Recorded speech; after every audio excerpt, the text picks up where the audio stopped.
Hello student, welcome to our online classes class 4। बच्चों, आज हमारा हिंदी ग्रामर का टर्न है और हमारा जैसा कि सिलेबस कंप्लीट हो चुका है तो हम लोग हिंदी ग्रामर का रिवीजन करेंगे।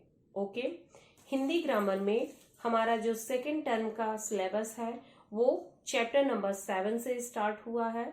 चैप्टर नंबर 7 है कारक। तो हमारा चैप्टर नंबर 7 कारक स्टार्ट हुआ है यहाँ से, तो हम लोग यहीं से ही इसे रिवीजन यहाँ का करेंगे। तो यहाँ पे हम मेंशन कर देते हैं चैप्टर नंबर 7। चैप्टर नंबर 7 कारक।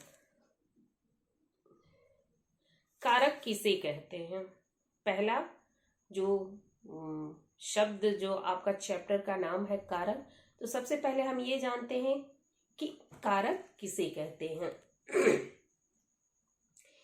कारक की परिभाषा दी गई है, संज्ञा या सर्वनाम के जिस रूप से उसका संबंध वाक्य की क्रिया के साथ जुड़ता है उसे कारक कहते हैं।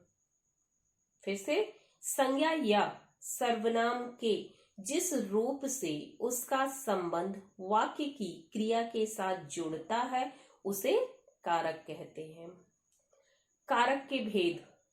कारक के कितने भेद होते हैं? तो कारक के 8 भेद होते हैं। नंबर 1 कर्ता कारक, दूसरा कर्म कारक, तीसरे नंबर पे करण कारक, चौथा है संप्रदान कारक, पांचवा अपादान कारक, छठे नंबर पे है संबंध कारक, 7वें नंबर पे है अधिकरण कारक और 8वें नंबर पे है संबोधन। तो सबसे पहले कर्ता कारक। ध्यान रखिएगा कि कारक के कितने भेद होते हैं। कारक के 8 भेद होते हैं।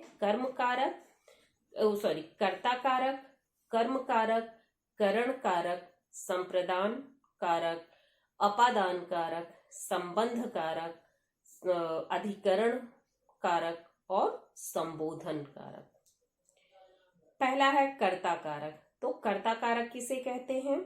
संज्ञा या सर्वनाम के जिस रूप से क्रिया को करने वाले का बोध होता है उसे कर्ता कारक कहते हैं। फिर से, संज्ञा या सर्वनाम के जिस रूप से क्रिया को करने वाले का बोध होता है उसे कर्ता कारक कहते हैं।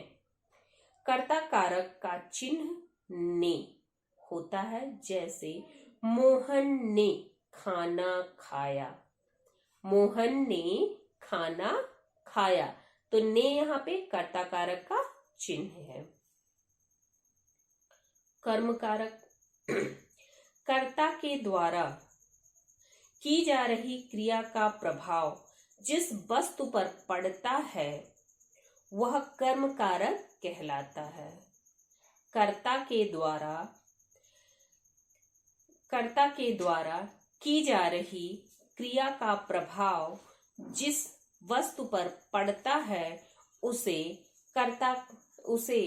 कर्म कारक कहते हैं। कर्म कारक का चिन्ह को होता है, जैसे दादाजी ने बच्चों को खिलौने बांटे। तीसरे नंबर पे है करण कारक, जिसकी सहायता से कर्ता किसी कार्य को करता है वह करण कारक होता है। करण कारक का चिन्ह से होता है, जैसे माँ चाकू से सब्जी काटती है। माँ चाकू से सब्जी काटती। संप्रदान कारक, जिसके लिए कोई कार्य किया जाए उसको बताने वाला शब्द संप्रदान कारक कहलाता है। जिसके लिए कोई कार्य किया जाए उसको बताने वाला जो शब्द होता है उसे संप्रदान कारक कहते हैं। संप्रदान कारक का चिन्ह होता है को, के लिए या हेतु। जैसे माँ ने बच्चों के लिए खिलौने खरीदे या मंजू ने कपड़े धोबी को दिए। 5वां नंबर है अपादान कारक, जिससे किसी वस्तु के गिरने या अलग होने का बोध हो उसे अपादान कारक कहते हैं। अपादान कारक का चिन्ह से होता है, जैसे वृक्ष से फल गिरते हैं। 6ठे नंबर पे है संबंध कारक। दो वस्तुओं या व्यक्तियों से संबंध बताने वाले शब्द संबंध कारक कहलाते हैं। दो वस्तुओं या व्यक्तियों से संबंध बताने वाले शब्द संबंध कारक कहलाते हैं। संबंध कारक का चिन्ह का, की और के होता है। जैसे श्री कृष्ण का मित्र आया है।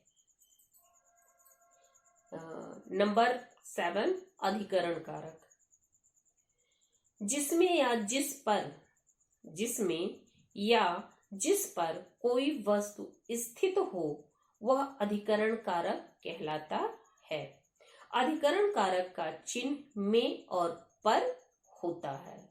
में और पर होता है। जैसे मछलियां तालाब में तैर रही हैं।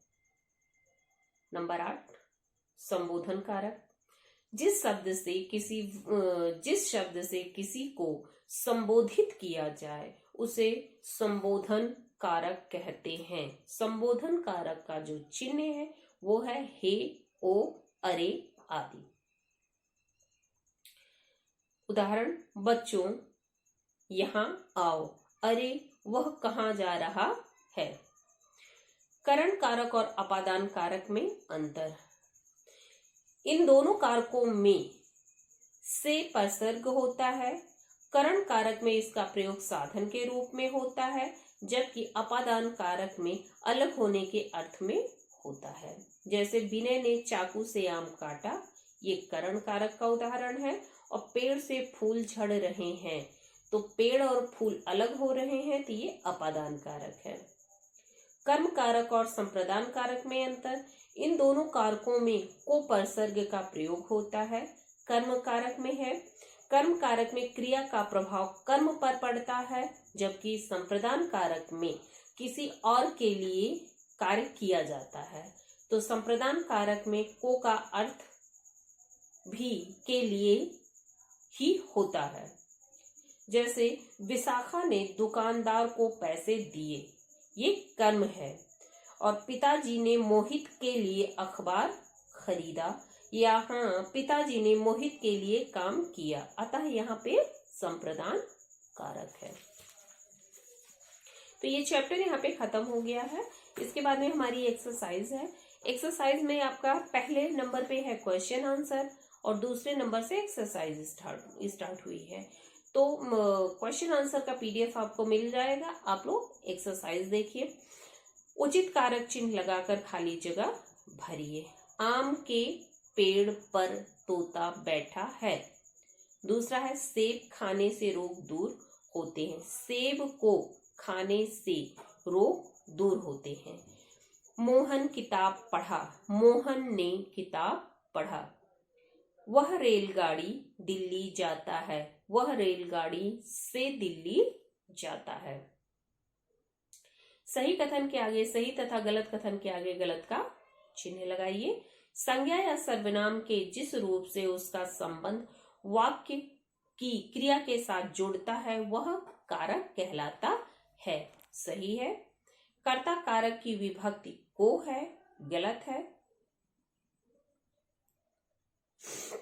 संज्ञा या सर्वनाम के जिस रूप से क्रिया को करने वाले का बोध होता है उसे संप्रदान कारक कहते हैं, गलत है। अरे वह कहाँ गया, वाक्य में अरे संबोधन कारक है, हाँ ये सही है। कारक के 6 भेद होते हैं, गलत है। दिए गए कारकों को अपने वाक्य में प्रयोग कीजिए। जैसे कर्ता कारक में है मोहन ने आम खाया, करण कारक में है मोहन रेलगाड़ी से दिल्ली जाएगा या गया, संबोधन में है हे प्रभु मुझे माफ करो, संप्रदान में है मंजू ने धोबी को कपड़े दिए, अपादान में है पेड़ से पत्ता गिरता है, अधिकरण में है आकाश में पक्षी उड़ते हैं। निम्नलिखित चिन्हों के कारक का नाम लिखिए। जैसे ने दिया गया है तो ने है कर्ता का है, से है करण का, को कर्म का है, अरे संबोधन का है, की संबंध का है। सही विकल्प पर सही का निशान लगाना है। करण कारक चिन्ह कहलाते हैं विभक्ति या परसर्ग, तो दोनों कहलाता है। कर्ता कारक की विभक्ति ने है। पेड़ से फल गिर रहे हैं, वाक्य में किस प्रकार का प्रयोग किया गया है, किस कारक का प्रयोग किया गया है, तो ये अपादान कारक है। संबोधन कारक में जिस चिन्ह का प्रयोग किया जाता है उसे जो चिन्ह होता है वो एक लाइन और डॉट वाला, वो विस्मय सूचक चिन्ह का प्रयोग किया जाता है, वो संबोधन का होता है। नेक्स्ट है तालाब में मछलियां तैर रही, वाक्य में कारक चिन्ह है में। ये चैप्टर यहाँ पे फिनिश हो रहा है। आप लोग का होमवर्क जो है, आप चैप्टर नंबर 8 का चैप्टर नंबर 7 कारक का आप क्वेश्चन आंसर लर्न करेंगे। ज्यादा नहीं, इसमें से 4 ही क्वेश्चन है, तो आप लोग इसका क्वेश्चन आंसर लर्न करेंगे। Okay, thank you.